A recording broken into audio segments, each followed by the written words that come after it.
We're in this series called Help My Kid Just. It's for those times when those parents call me up on their phone to make an appointment and they say, help my kid just.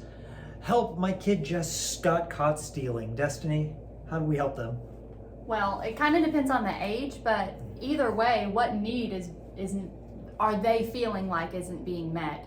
From their perspective, they need that. So could be a perspective issue. Do you really need that piece of gum? No, probably not. You just really want it. And so, there's some impulse control there as well that needs to be worked on. Now, this is something we do want to break into various life stages. If you're talking about early childhood, you can drop the hammer. You can crush their little spirits. You can humiliate them. They'll never do this again. We could cut off their hands.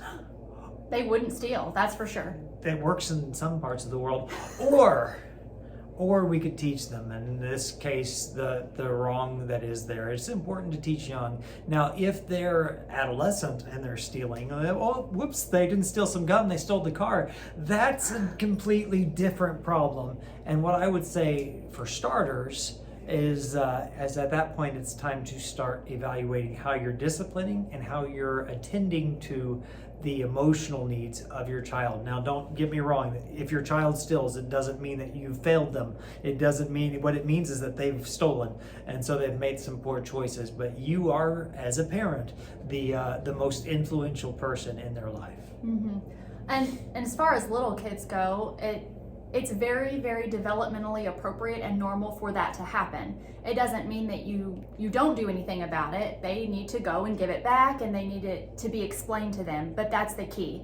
It needs to be explained to them, because they aren't thinking about, well, I wouldn't want someone to steal from me, and so this is something that isn't appropriate to do. They're thinking, I wanted whatever it was, and it's really easy for me to just take it and put it in my pocket, and now I have it forever. That's great.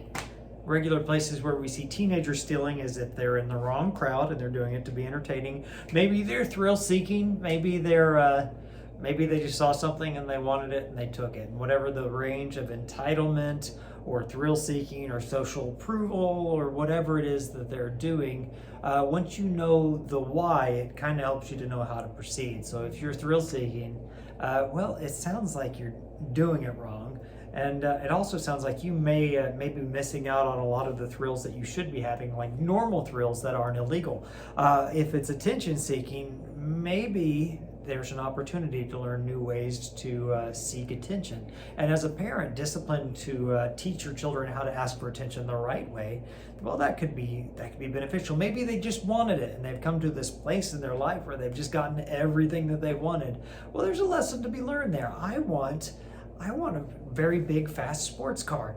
So I can't go steal it, but I certainly can earn it. And if I can't operate within the systems that have been given to me, what that does is push my consequences to the next level. There's always a next level. And as a parent, if you don't react, if you respond, if you listen, and you go to where your child is, you can help them. If it's a little one that just experimented with stealing, you did not fail them. And your child's probably also not going to prison at this time.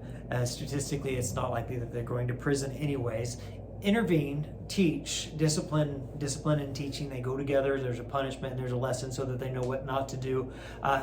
It's kind of hard to do all this parenting stuff, and kids just do the darndest things. If you need some help with parenting, give us a call.